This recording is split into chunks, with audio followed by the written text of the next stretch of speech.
প্রিয় শিক্ষার্থীরা, আশা করি তোমরা ভালো আছো। আমরা গত ক্লাসে আলোচনা করেছিলাম তেজস্ক্রিয় পদার্থের তোমার অর্ধায়ু এবং গড়ায়ুটা আলোচনা করা হয় নাই, অর্ধায়ু পর্যন্ত আলোচনা করেছিলাম। এবারে আমরা গড়ায়ু কীভাবে নির্ণয় করব। তেজস্ক্রিয় পদার্থের গড়ায়ু বলতে আমরা কি বুঝি?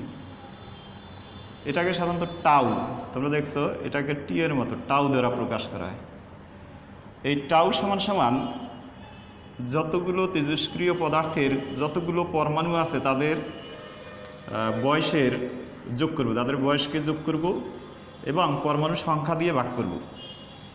তো কি বলছি, এই তেজস্ক্রিয় পদার্থের মধ্যে যতগুলো পরমাণু আছে তাহলে কি লিখতে পারি? তেজস্ক্রিয়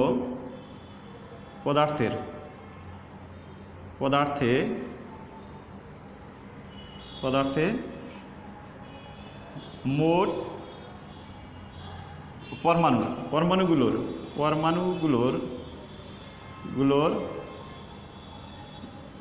মোট বয়স ভাগ দেবো কি দিয়ে? তোমার সংখ্যা দ্বারা, পরমাণুর সংখ্যা দ্বারা ভাগ দেব।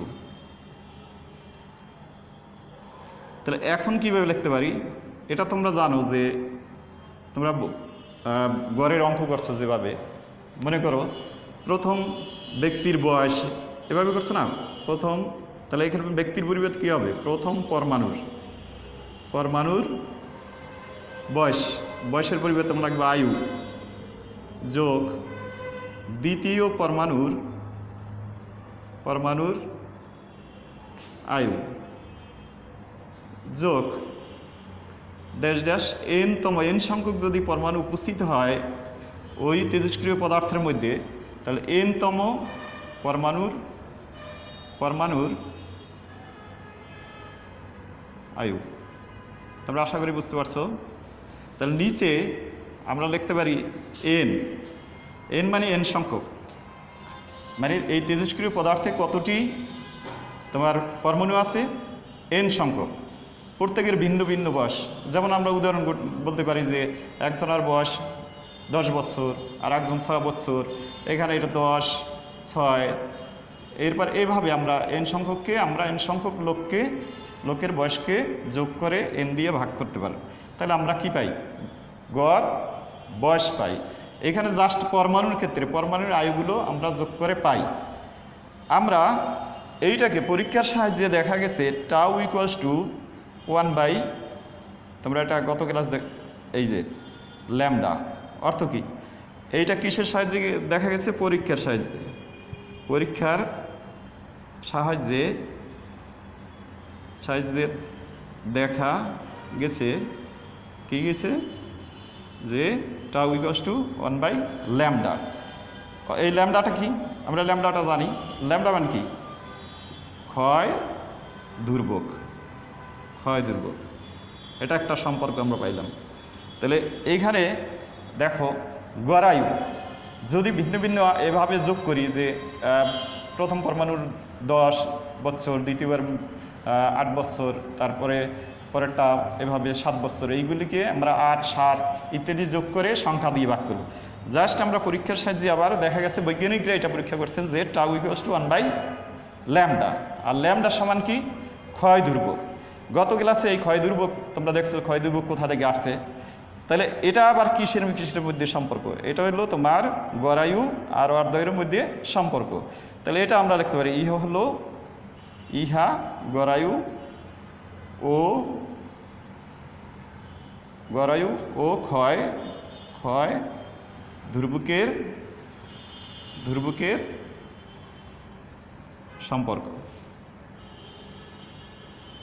সম্পর্ক। এখানে আমরা আরেকটি সম্পর্ক বের করব, সেটা হলো এখানে গড়ায়ু ও আর একটা কি আছে? অর্ধায়ু। এর মধ্যে আমরা একটা সম্পর্ক স্থাপন করব এখন, অর্ধায়ু। তেজস্ক্রিয় পদার্থের কিন্তু তেজস্ক্রিয় পদার্থের গড়ায়ু ও অর্ধায়ু এর মধ্যে সম্পর্ক। তাহলে আমরা এখানে কি করতে পারি? আমরা জানি যে ক্ষয়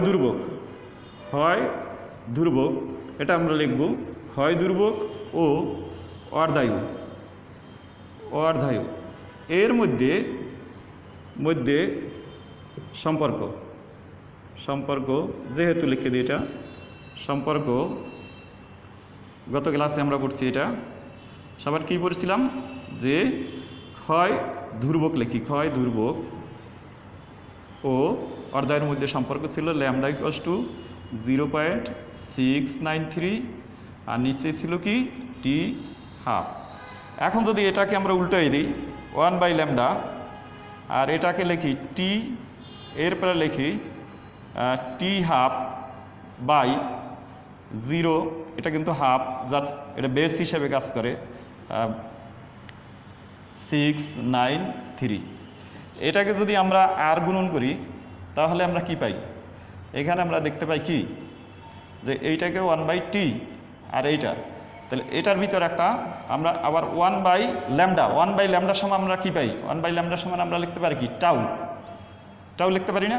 তাহলে আমরা লিখতে পারি টাউ সমান টি হাফ বাই 0.693। এটা আমরা লিখতে পারি। এইটা কি? এটা হলো তোমার গড়ায়ু আর অর্ধায়ু। এটা কিসের ভিতর সম্পর্ক? অর্থাৎ তেজস্ক্রিয় পদার্থের গড়ায়ু এবং অর্ধায়ুর ভিতরে সম্পর্ক। তোমরা ভালো করে দেখো। এখন যদি কোনো একটি পদার্থের, তোমরা এটা লেখো, কোনো পদার্থের অর্ধায়ু আমি লিখলাম যে অর্ধায়ু দিলাম 10 পয়েন্ট, জাস্ট একটা দিলাম 10.6 সেকেন্ড। তাহলে তোমরা এখানে ক্ষয় ধ্রুবক বের করবা, এখান থেকে গড়ায়ু বের করো, গড় আয়ু। এটা তোমরা একটু বের করো গড়ায়ু সমান কত। অর্থাৎ অর্ধায়ু দিয়েছি 10 পাওয়ার এত আর গড়ায়ু টাউ সমান কত, এটা আশা করি তোমরা বের করতে পারবে। এখান থেকে আমরা এইভাবে অঙ্কগুলো সমাধান করতে পারবো। তাহলে কি পাইলাম? কোনো পদার্থের অর্ধায়ু 10 পাওয়ার 6 সেকেন্ড, তাহলে গড়ায়ু কত হবে? এটা তোমরা একটু বের করো।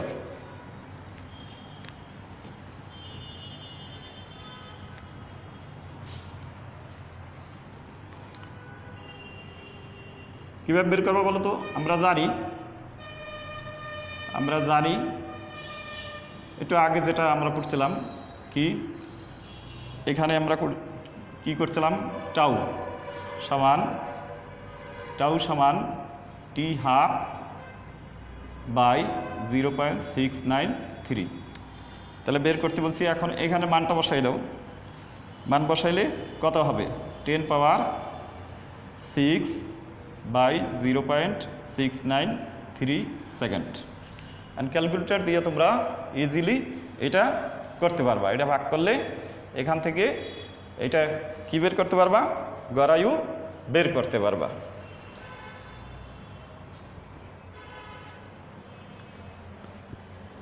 আমরা এরপরে নিউক্লিয় বিক্রিয়া সম্পর্কে আলোচনা করব। নিউক্লিয় বিক্রিয়া বলতে আমরা কি বুঝি? নিউক্লিয় বিক্রিয়া তোমরা হয়তো জানো, নিউক্লিয় বিক্রিয়া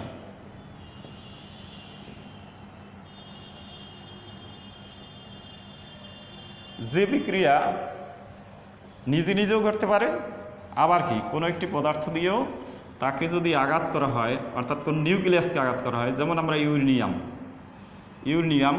290, ইউরেনিয়ামকে যদি আমরা এখানেই করি 92 আর এটাকে যদি করি 235, এটাকে আমরা আঘাত করলাম যে একটি তোমার নিউটন দ্বারা, আঘাত করলাম, আঘাত করার পরে এটা তৈরি হলো একটা অস্থায়ী নিউক্লিয়াস 92 236, এটি অস্থায়ী নিউক্লিয়াস সৃষ্টি হলো।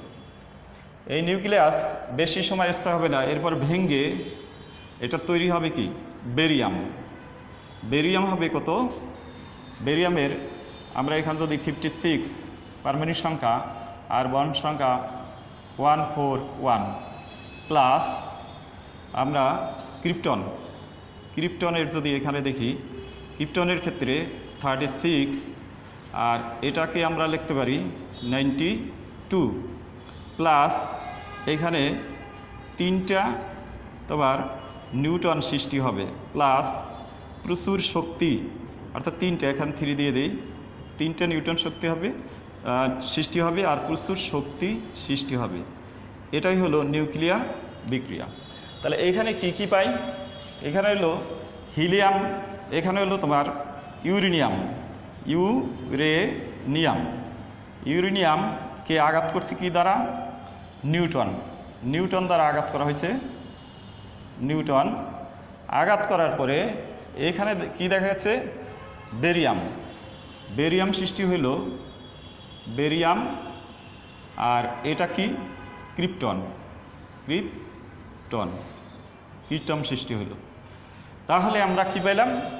যে নিউক্লিয়ার বিক্রিয়াটা কিভাবে ঘটছে, অর্থাৎ এটা একটা নিউক্লিয়াস। কি নিউক্লিয়াস? ইউরেনিয়ামের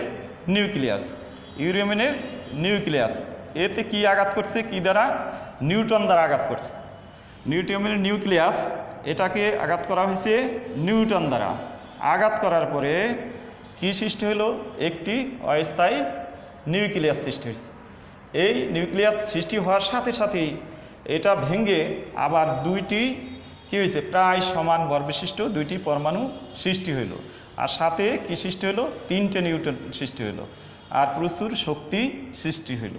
তাহলে এই বিক্রিয়ায়, এই যে বিক্রিয়া, অর্থাৎ একটি ভারী নিউক্লিয়াসকে হালকা নিউক্লিয়াস দ্বারা, এটা হলো ধীরগতি সম্পন্ন নিউক্লিয়াস দিয়ে আঘাত করলে কি সৃষ্টি হবে? দুইটি প্রায় সমান ভরবিশিষ্ট তোমার নিউক্লিয়াস সৃষ্টি হবে, সাথে নিউটন সৃষ্টি হবে এবং আর কি শক্তি সৃষ্টি হবে। আমরা এই নিউক্লিয়ার বিক্রিয়ার মাধ্যমে যে বিভিন্নভাবে, যেমন পারমাণবিক চুল্লিতে ব্যবহার করা হয় নিউক্লিয়ার বিক্রিয়া, আমরা জানি যে পারমাণবিক চুল্লিতে এই নিউক্লিয়ার বিক্রিয়া ব্যবহার করা হয়। আবার অনেক ক্ষেত্রে খারাপ কাজের ক্ষেত্রেও অনেক সময় এই বিক্রিয়া সংগঠিত করা হয়। আবার এই নিউক্লিয়ার বিক্রিয়া এমন হতে পারে, নিউক্লিয়াস দুইটি নিউক্লিয়াসকে সংকুচিত করে একটি নিউক্লিয়াস, যেমন দুইটি হাইড্রোজেনকে একত্রিত করে কি তৈরি করা হয়? হিলিয়াম তৈরি করে। এখানেও প্রচুর শক্তি সৃষ্টি হতে পারে। তাহলে নিউক্লিয়ার বিক্রিয়া অর্থাৎ নিজে নিজে ঘটতে পারে, আবার কোনো একটি হালকা ধীরগতি সম্পূর্ণ এই নিউটন কণা দ্বারা আমরা কি করতে পারি? এটাকে বিক্রিয়া ঘটাতে পারি। তাহলে এই ভারী বা এই ছোট নিউক্লিয়াসকে, ভারী নিউক্লিয়াসকে একটি হালকা এই নিউটন দ্বারা, ধীরগতির সময় নিউটন দ্বারা আঘাত করে যদি কাছাকাছি দুইটি ভর বিশিষ্ট নিউক্লিয়াস সৃষ্টি হয়, এটাকে আমরা, এটা এক ধরনের বিক্রিয়া, এটাকে আমরা বলতে পারি কি বিক্রিয়া? নিউক্লিয়ার বিক্রিয়া। তাহলে আমরা এখন আসি যে এই যে নিউক্লিয়ার বিক্রিয়া ঘটলো, এর ফলে কি আমাদের প্রচুর শক্তি উৎপন্ন হয়। এই শক্তি আমরা বিভিন্ন ভালো কাজে ব্যবহার করতে পারি। হ্যাঁ, এই বিক্রিয়ার ভিতরে আবার দুই ধরনের আছে। একটি হলো ফিশন বিক্রিয়া, ফিশন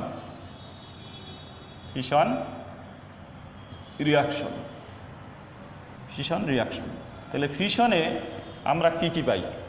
ফিশন বিক্রিয়া অর্থাৎ ফিশন বিক্রিয়া মানে ফিশন বিক্রিয়া প্রথম পর্যবেক্ষণ করেন বিজ্ঞানী রাদারফোর্ড। কীভাবে? বিজ্ঞানী রাদারফোর্ড দেখেন যে হিলিয়ামকে আঘাত করলো নিউটন দ্বারা, এই নাইট্রোজেনের সাথে।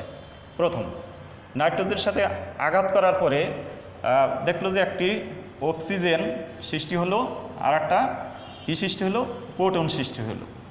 তাহলে কি নাইট্রোজেনের সাথে এ বিক্রিয়া করার পরে কি সৃষ্টি হলো? একটা অক্সিজেন, এটা অক্সিজেনের আইসোটোপ, আর একটা প্রোটন সৃষ্টি হলো। এরপরে সে কি করলো, এই বিক্রিয়া সে পর্যবেক্ষণ করলো কে? বিজ্ঞানী রাদারফোর্ড। কত সালে?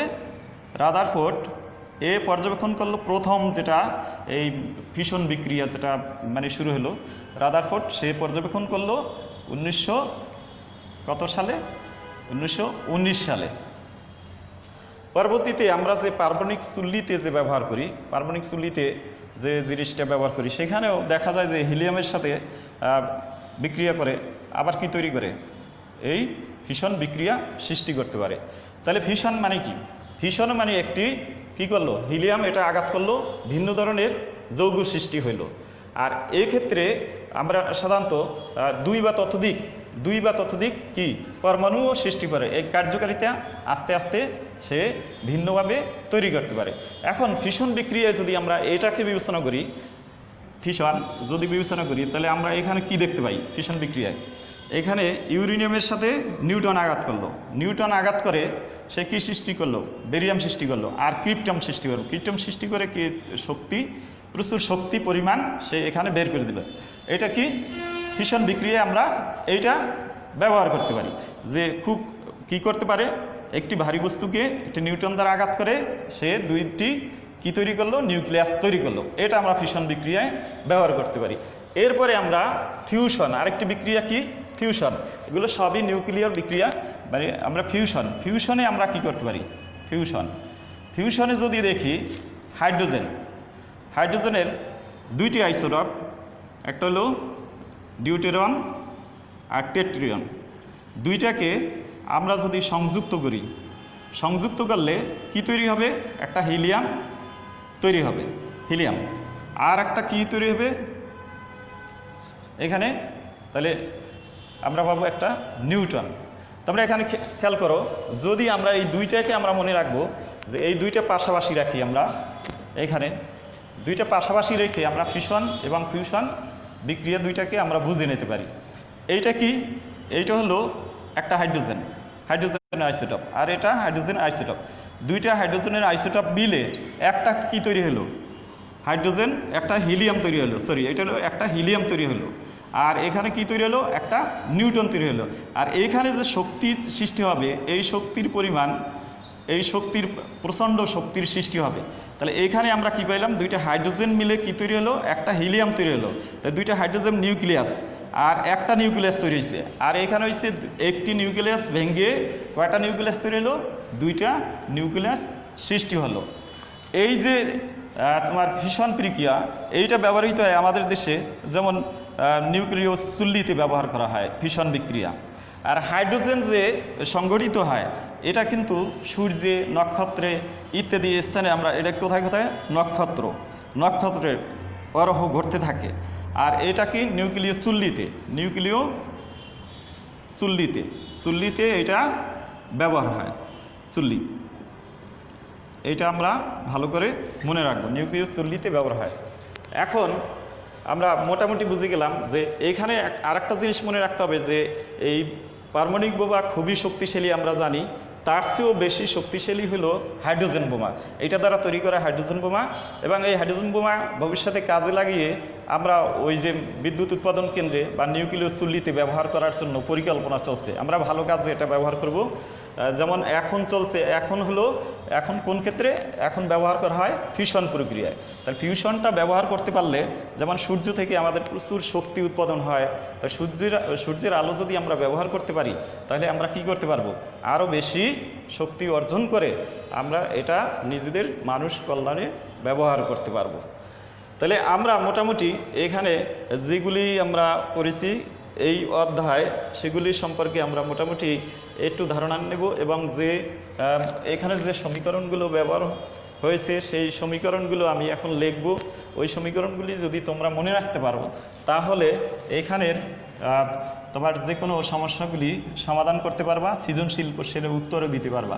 যেমন আমি প্রথম সমীকরণটা হলো, তোমরা জানো যে বোরের মতে বোর যে বলছিল কি FC ইকুয়ালস টু mv²/r। এটা কিসের রাশিমালা? আমরা জানি কেন্দ্রমুখী কেন্দ্র বিমুখী আর মুখী এক কথাই বলবা, কিন্তু আমরা এখানে বিমুখী ব্যবহার, কেন্দ্র বিমুখী বলের রাশিমালা। রাশিমালা। এরপরে 2 আমাদের জানতে হবে কুলম্ব বল। 1/4πε0 e²/r²। এটা আমাদের জানতে হবে। এই দুইটা কে দিয়েছে? বিজ্ঞানী রাদারফোর্ড। রাদারফোর্ডের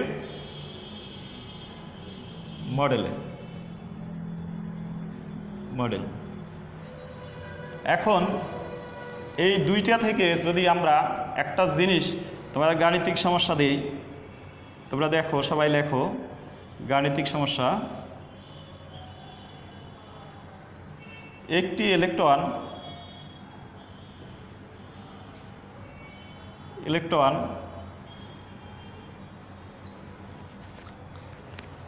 পঞ্চম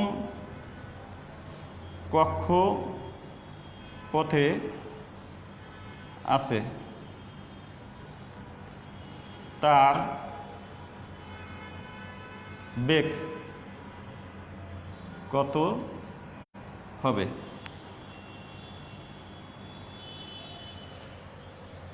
এখন পঞ্চম কক্ষপথে আছে, এখন তোমরা এটার সমাধান করতে পারবে কিনা দেখো।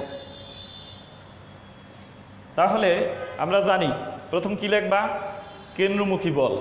কেন্দ্রমুখী বল ওখানে দেওয়া আছে। কেন্দ্রমুখী বলের রাশিমালাটা দেখো, mv²/r, এটা কি fc সমান। আর এটা কি দেওয়া আছে? ap = 1/4πε0 e²r²। এখন যেহেতু বলছে একটি ইলেকট্রন পঞ্চম কক্ষপথে আছে, তার বেগ কত হবে? তোমরা যদি এখানে দেখো যে জাস্ট আমরা জানি কেন্দ্রমুখী বল Fc = f(v²/rn)। rn লিখবো হলো যেহেতু nতম কক্ষপথে হিসাব করতেছি। এখানে দেখো আর একটা কি পেয়েছি? কি বল?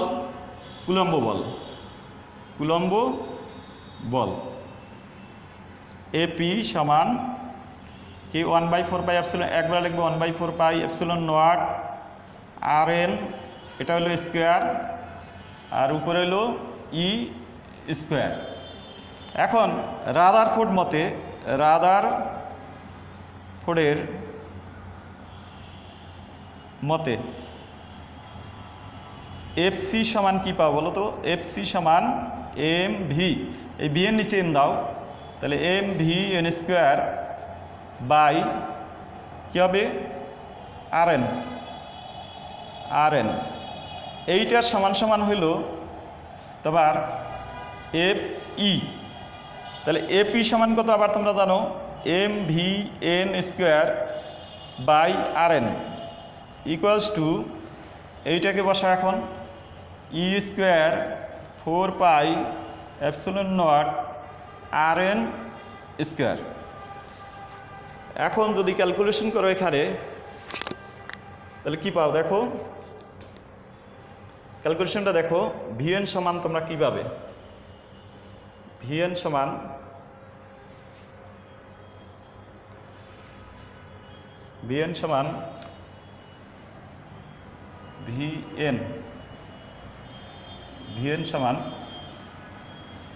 কিভাবে? vn স্কোয়ার লেখো যদি, তাহলে এখানে লিখবো আমরা 4πε0 rn², আর উপরে হলো rn, এরপরে e², এরপরে mটা হইল নিচে। তাহলে কি পাও? vn²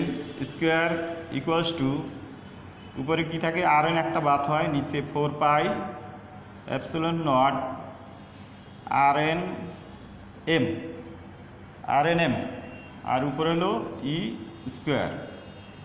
যদি তুমি vn লেখো তাহলে E by root over 4 pi epsilon not R N M. এখানে কী পাবো বলো, এখানে এন ইকুয়ালস টু কত 5, যেহেতু পঞ্চম কক্ষপথে আছে। আর এপসিলন নট সমান শূন্য স্থানে তড়িৎ ভেদন যোগ্যতা কত এটা বলো, শূন্য স্থানে তড়িৎ ভেদন যোগ্যতা 8.854 × 10⁻⁻12 newton, coulomb square per newton per metre square. তাহলে এপসিলন নট পেয়ে গেলাম। তারপরে আমরা বের করব আর এন সমান আমরা জানি, কি জানি, R N equals to N square H square epsilon not by pi M U square. এটা তোমরা এন স্কোয়ারটা এই জায়গায় লেখে এটাকে যদি লেখো এইচ স্কোয়ার সংক্ষেপে যদি করো পাই এম ইউ স্কোয়ার। এইটুকুর মান তোমরা জানো, এন স্কোয়ার ইন্টু কত হবে এইটুকুর মান, এইটুকুর মান তোমরা যদি হিসাব করো 0.53 ইন্টু 10⁻⁻10 মিটার। আচ্ছা, এখানে এন সমান কত, এখানে এন যদি হিসাব করো এন সমান হলে কততম কক্ষ, পঞ্চম, তাহলে 5।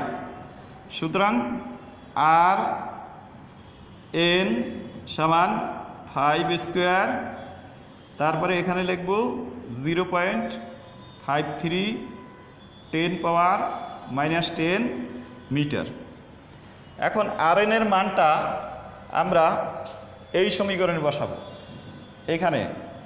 আর এখানে আর একটা জিনিস বাদ রইল, সেটা হলো কি এম এর মানটা। এম কি, এম হলো ইলেকট্রন। এখানে এম মানে কত, এইটা তোমরা ক্যালকুলেশন করো কত হয় দেখো। এম সমান হলো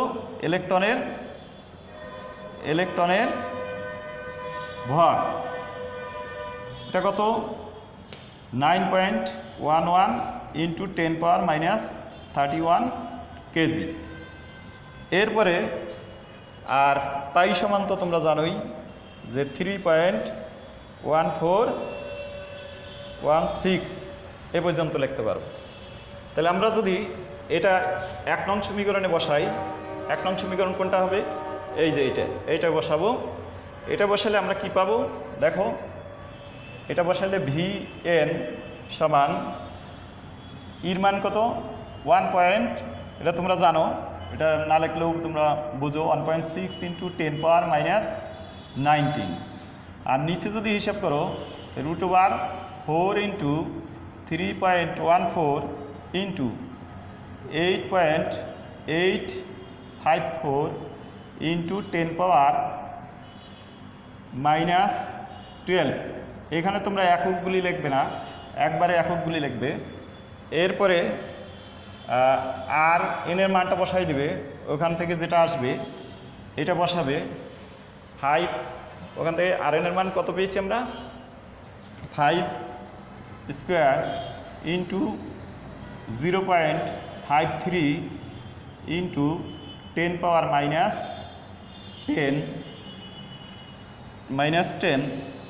এরপরে ভরের মানটা বসাবা 9.11 × 10⁻⁻31 কেজি। এটা হলো ইলেকট্রনের ভর। এইটা বসাবার পরে যে মানটা আসবে তোমরা দেখো, সেটার এককটা হবে মিটার পার সেকেন্ড। তাহলে আমরা মিটার পার সেকেন্ড,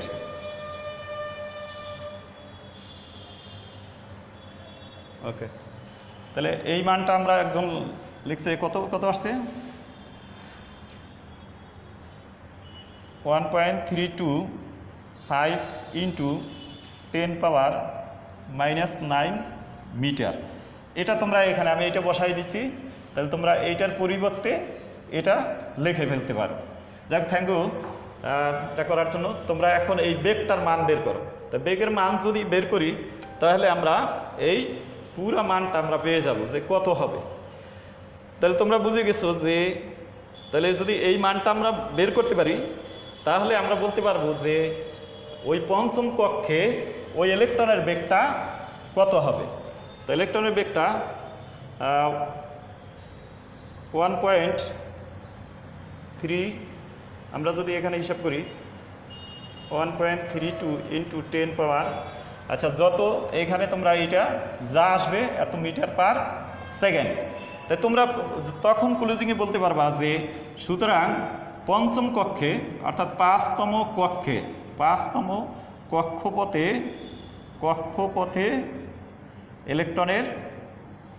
ইলেকট্রনের বেগ কত হবে, এখানে যেটা এত হবে। তাহলে আমরা এভাবে এই অঙ্কটা এভাবে সলিউশন করতে পারি পঞ্চম কক্ষের হিসাবে। তাহলে এটা হলো প্রথম একটি উদাহরণ। এরপরে আমি জাস্ট প্রথম দুইটা ব্যবহার করছি, দুইটি সমীকরণ। পরের দেখো, পরের আরেকটি সমীকরণ ব্যবহার করব, সেটা হলো আমরা বিকীর্ণ শক্তি, কক্ষপথের বিকীর্ণ শক্তি কিভাবে নির্ণয় করি। দেখো আমরা জানি E ইকুয়ালস টু কি জানি, m⁴ 8 n স্কোয়ার, যদি nতম কক্ষ না আমি এখানে লিখি 8 এপসাইলন স্কোয়ার h স্কোয়ার। আচ্ছা, আর যেহেতু বিকীর্ণ শক্তি একটি কক্ষপথ থেকে আরেকটি কক্ষপথে আসবে, তাহলে আমরা এইটা ব্যবহার করে আবার একটা এখানে অঙ্ক করতে পারি। তাহলে আমরা এখান থেকে এইটা ব্যবহার করে আমরা একটা অঙ্ক করতে পারি। তাহলে এখান থেকে যদি আমরা এই কোশ্চেনটা এভাবে হয় যে সৃজনশীল কোশ্চেন আছে, এখানে দুইভাবে আসতে পারে। একটা হলো যে উপরোক্ত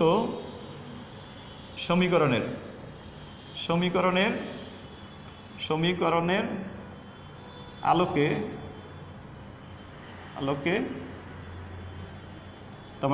তোমরা জানো লাইম্যান সিরিজের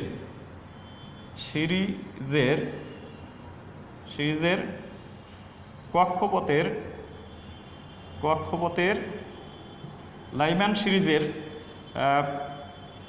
লাইম্যান সিরিজের ক্ষেত্রে লিখি। লাইম্যান সিরিজের ক্ষেত্রে তোমার ক্ষুদ্রতম তরঙ্গ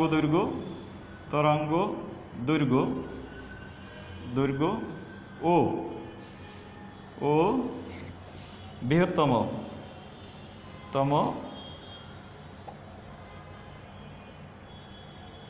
তরঙ্গ দৈর্ঘ্য নির্ণয় করো এভাবে আসতে পারে। বা ক্ষুদ্রতম তরঙ্গ দৈর্ঘ্য এবং বৃহত্তম তরঙ্গ দৈর্ঘ্য কি একই হবে, এভাবে গ ঘ উভয় এভাবে কোশ্চেনটা আসতে পারে।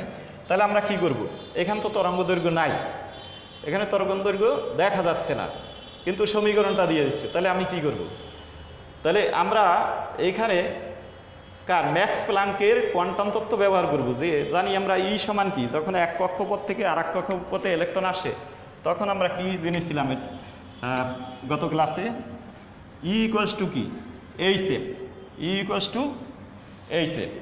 তাহলে উদ্দীপক কি পাই, উদ্দীপক হতে লিখব, এটা উদ্দীপক হতে পাই E equals to m⁴ 8 h square epsilon not square ব্র্যাকেটে 1n1 মাইনাস 1/n, এটা আমরা লিখতে পারি স্কোয়ার হবে। এখানে একটা সরি স্কোয়ার হবে। এই এখন তোমার এখানে বলছে উদ্দীপক হতে পাই এটা, তা আমাদের মেইন উদ্দেশ্য হলো তরঙ্গ দৈর্ঘ্য নির্ণয় করব। এর ভিতর কি তরঙ্গ দৈর্ঘ্য আছে? নাই। তাহলে আমাদের এখানে চিন্তা করতে হবে যে কোথা থেকে আসলো। এই সময় আমরা কি জানি যে একটা কক্ষপথ থেকে আরেকটি কক্ষপথে যখন ইলেকট্রন স্থানান্তরিত হয় তখন আমরা কি পরিমাণ শক্তি বর্জন অথবা কি পরিমাণ শক্তি গ্রহণ করে আমরা জানি কি কোয়ান্টাম তত্ত্ব হইতে E=hf, এটা আমরা জানি। hf E m⁴ আবার 8h² 1 n1 square n2 square. এটা আমরা লিখতে পারি কি জানি E=hf, এটা সবাই জানি আমরা। এরপরে দেখো যে আমরা এখান থেকে যদি হিসাব করি তাহলে এই এফ সমান কি hc/λ, তাহলে ল্যামডা যদি আমরা হিসাব করি তাহলে me⁴ 8h² ε0² 1/n1² minus 1/n2², এটা আমরা লিখতে পারি। তাহলে এখানে আবার সাইড নোট দিয়ে দেব কোথা থেকে আসলো। এফ সমান কী পাইলাম আমরা, এফ সমান c/λ। এবার দেখো আমাদের উদ্দেশ্য কিন্তু ল্যামডা নির্ণয় করা, তাহলে শুধু ল্যামডা রাখি 1/λ = m e পাওয়ার কত 4 আর নিচে হবে 8, এইচটা নিচে নিলে h³ ε0 c ব্র্যাকেট দেব n1² n2², এটা আমরা লিখতে পারি। এই যে জিনিসটা এটাকে কি বলে, রিডবার্গ ধ্রুবক, এটা আমরা জানি রিডবার্গ ধ্রুবক এখানে। তাহলে এখানে আমরা যদি একটা সমীকরণ দিই, মনে করি এটা একটা সমীকরণ দেব, তাহলে 1 নং অনুসারে আমরা কি লিখতে পারি, যেহেতু এখানে লাইম্যান সিরিজ থেকে বের করে, লাইম্যান সিরিজ মানে কি, প্রথম কক্ষপথে অন্য অন্য কক্ষপথ থেকে ইলেকট্রন আসতে পারে, অর্থাৎ এই সিরিজ দিয়ে কী পারে, এটা যদি নিউক্লিয়াস হয়, এটা বড় নিউক্লিয়াস, এটা হলো কক্ষপথ যদি 1 হয় তাহলে এটা কি করে দ্বিতীয় কক্ষ থেকেও আসতে পারে, আবার এটা অসীম থেকেও আসতে পারে, অসীম কক্ষপথ থেকেও এটা আসতে পারে লাইম্যান সিরিজে। তাহলে আমাদের এখানে বলছে ক্ষুদ্রতম আর কি নির্ণয় করতে, দীর্ঘতম তরঙ্গ দৈর্ঘ্য নির্ণয় করতে। ক্ষুদ্রতম তরঙ্গ দৈর্ঘ্য আর একটা কি দীর্ঘতম। ক্ষুদ্রতম তরঙ্গ দৈর্ঘ্য হবে যখন লাইম্যান সিরিজে এখানে আমরা দেখব যে অসীম থেকে এখানে আসে, অসীম থেকে আসলে এটা হবে কি, অসীম থেকে যদি ইলেকট্রন আসে এটা পাবো আমরা ক্ষুদ্রতম তরঙ্গ দৈর্ঘ্য, এটা মনে রাখবো তরঙ্গ দৈর্ঘ্য। আর যদি এটা তো 1 নম্বর কক্ষে লাইম্যান সিরিজে তো 1, তো 2 থেকে আসে এইটা পাবো দীর্ঘতম তরঙ্গ দৈর্ঘ্য, এটার জন্য যে তরঙ্গ দৈর্ঘ্য পাবো। তাহলে আমরা কি যদি অসীম থেকে এই 1-এ আসে লাইম্যান সিরিজে তাহলে পাবো কি ক্ষুদ্রতম তরঙ্গ দৈর্ঘ্য, আর যদি 2 থেকে আসে তাহলে কি পাবো দীর্ঘতম তরঙ্গ দৈর্ঘ্য। তাহলে আমরা ওখানে প্রথম ওই সমীকরণ ব্যবহার করে আমরা এখানে লিখতে পারি যে 1/λ, এটা ক্ষুদ্রতমর ক্ষেত্রে দেই 1 = এটাকে me⁴/8h³ ε0² c কি ব্যবহার করব, 1/n1² 1/n2²। তাহলে কি আমরা ক্ষুদ্রতমর ক্ষেত্রে এখানে লিখব ক্ষুদ্রতম তরঙ্গ দৈর্ঘ্য পাওয়ার ক্ষেত্রে বা তরঙ্গ দৈর্ঘ্যের ক্ষেত্রে লিখি, ক্ষেত্রে কি লিখবা, এইটুকু তো আর = এইটা তোমরা বাসায় বের করে নেবা 8h³ ε0² c এটা যদি ক্যালকুলেশন অবশ্যই করবা, তবে এই ক্যালকুলেশনটা করার সময় অবশ্যই তোমরা হিসাব করবা যে কি হিসাব করতে হবে। এই যে এখানে যখন আমি একটু দেখাই দিই, m এর পাওয়ার হলো 9.11 × 10 পাওয়ার কত -31, আর ইর পাওয়ার কত 1.6 × 10 পাওয়ার এটা হলো রিডবার্গ ধ্রুবক, মনে একবার রিড বার্গ কনস্ট্যান্ট। মানটা বের করার সিস্টেমটা আমি জাস্ট এখানে বলছি। ই পাওয়ার 10 পাওয়ার মাইনাস 19 পাওয়ার কত 4, আর নিচে হলো 8 ইন্টু এইচের মান কত 6.63 into 10 power minus 34 joule second. তোমরা একক লিখবে না, পরে লিখবে একসাথে, গুণ এপসিলন নটের বইতে 8.854 ইন্টু 10 পাওয়ার কত 10 পাওয়ার মাইনাস 12 এটার উপরে স্কোয়ার, গুণ 3 ইন্টু 10 পাওয়ার 8। এটার এককটা কি থাকবে পার মিটার। এখন এইটা কিভাবে করবা তোমরা? ক্যালকুলেশন করার সময় দেখবা যে 0 আসে। কেন? আমাদের ক্যালকুলেশন সাধারণত 100-র উপর পাওয়ারটা ধরে না। তাহলে আমি 10 পাওয়ার কত দিব, এখানে 10 পাওয়ারের কাজ করব। এখানে দেখো পাওয়ার কত আছে 31, তাহলে এখানে আমি লিখব 31। এটা অন্য জায়গায় ক্যালকুলেশন করে দিব, আমি এখানে করছি। এরপরে এখানে যদি 4 দিয়ে গুণ করো তাহলে 4 19 কত, এটা মাইনাস 76। এরপরে দেখো এখানে কত আসবে, এখানে যদি তুমি হিসাব করো 34, এইটার উপর কি 34, এটার উপরে কি আছে কিউব আছে, এটার উপর যদি কিউব থাকে তাহলে কত হয়, তুমি যদি এখানে করো গুণ করো তাহলে আমরা কি পাই 34, 34 ইন্টু 3 312, 3 3 9 10, 12 9 10, তাহলে কত আসে? এইটা যদি উপরে যায় তাহলে কি হবে 102, মানে 102। এরপরে তোমার এইটা কত আসে, এইটা উপরে গেলে প্লাস হবে, তোমরা জানো যেহেতু নিচে আছে 4। এরপরে এটা কি প্লাস, উপরে গেলে মাইনাস। এরপরে বাকি যেগুলি থাকে এইগুলোকে তুমি ক্যালকুলেটর হিসাব করে ওখানে ওইটা ক্যালকুলেশন করে ইন্টু 1.6 পাওয়ার কত 4। এরপরে এটা যদি করো 663 পাওয়ার 3 ইন্টু 8854 স্কোয়ার ইন্টু 3। এইটুকু কাজ করার পরে দেন এই পাওয়ারের কাজগুলি করবে।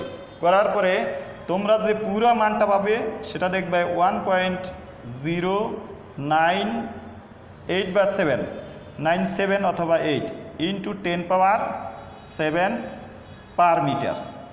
এটা তোমরা ক্যালকুলেশন করে, আমি এই জন্য দেখালাম এখানে যে পাওয়ারের কাজগুলি করতে একটু কঠিন হয়, কিন্তু এই ক্ষেত্রে তোমরা এই কাজটা করে নেবা। তাহলে এই কাজটা তোমরা যদি ক্যালকুলেশনটা না বুঝো তাহলে আবার বলো।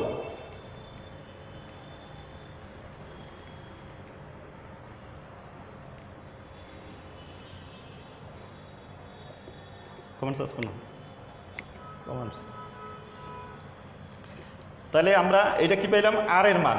এখন তোমরা এখানে দেখো এই আর এর মানটা যদি আমরা এখানে ব্যবহার করি, মানে রাইমান সিরিজের একটা হলো কি ক্ষুদ্রতম আর একটা হলো দীর্ঘতম। তাই ক্ষুদ্রতম তরঙ্গের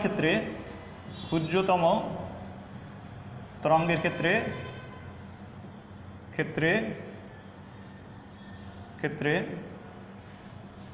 কি পাবো 1/λ1 ধরলাম, আর এটা মান পেয়েছি কত 1.097। এরপরে দেখো ক্ষেত্রে n1, এটা কি ক্ষুদ্রতম, তাহলে n1 এর মান হবে 1 এবং খেয়াল করো n2 মান হবে কত ইনফিনিটিভ। তাহলে আমরা কি পাই 1² মাইনাস 1/ইনফিনিটিভ, স্কোয়ার দিলে হয় না দিলে হয়। এখন এইটা আমরা এখানে পেয়ে যাব, এখানে কত পাবো তাহলে 1.097। এইটা আমরা এখানে পাবো 1/λ1 সমান। সুতরাং λ1 সমান কত হবে 1/ দেখো তো কত হয় 097 এত মিটার হবে। এটা কি পাইলাম ক্ষুদ্রতম তরঙ্গ দৈর্ঘ্যের ক্ষেত্রে। এরপরে এটা ভাগ করে দেখো কত হয়। এরপরে বৃহত্তম তরঙ্গ দৈর্ঘ্যের ক্ষেত্রে আমরা কীভাবে বের করব। বৃহত্তম তরঙ্গ যদি আমরা ব্যবহার করি, বৃহত্তম তরঙ্গের ক্ষেত্রে বৃহত্তম তরঙ্গ দৈর্ঘ্যের ক্ষেত্রে n1 ইকুয়ালস টু হবে n1 ইকুয়ালস টু 1 এবং n2 সমান হবে তোমার 2। সুতরাং কি পাবো 1/λ2 দিব, আর এটাকে আর যদি ব্যবহার করি 1/n1 সূত্রটা আর একবার লিখলাম 1/n2 স্কোয়ার। এখন এখানে যদি ব্যবহার করো 1.01097 ইন্টু 10 পাওয়ার কত, এখানে একটা জিনিস বাদ পড়ছে যেটা হলো 10 পাওয়ার তোমার 7, এখানে কী হবে 10 পাওয়ার 7, নিচে যাবে 10 পাওয়ার 7, তাহলে 10 পাওয়ার 7 এটা যদি তুমি হিসাব করো, আর এর সাথে এখানে কি হবে 1 স্কোয়ার মাইনাস 1/2 স্কোয়ার। এরপরে ক্যালকুলেশনে যা হবে 1.097 ইন্টু 10 পাওয়ার 7, আর এখানে ক্যালকুলেশন করলে কি হবে দেখো, এন ক্যালকুলেশন 4 মাইনাস 1, তাহলে আমরা কি পাই 1.097 ইন্টু 10 পাওয়ার 7 ইন্টু 3/4। সুতরাং λ2 সমান কী হবে, λ2 4/1.097 ইন্টু 10 পাওয়ার 7 ইন্টু 3। এখন ক্যালকুলেশন যেটা আসবে এটা হবে বৃহত্তম তরঙ্গ দৈর্ঘ্য। তাহলে আমরা একটা কাজ করতে পারি যে কিভাবে বৃহত্তম এবং ক্ষুদ্রতম তরঙ্গ দৈর্ঘ্য নির্ণয় করতে পারবো, এটা আমরা এখান থেকে পারবো। আগামী ক্লাসে আমরা পরের গাণিতিক সমস্যাগুলো আরও করব, সেটা হলো তেজস্ক্রিয় পদার্থ থেকে করব। আজকে তোমরা বাসায় এটা ভালো করে দেখো। আজকে এইটুকুই থাকুক, সবাইকে ধন্যবাদ, এখানেই আমি শেষ করছি।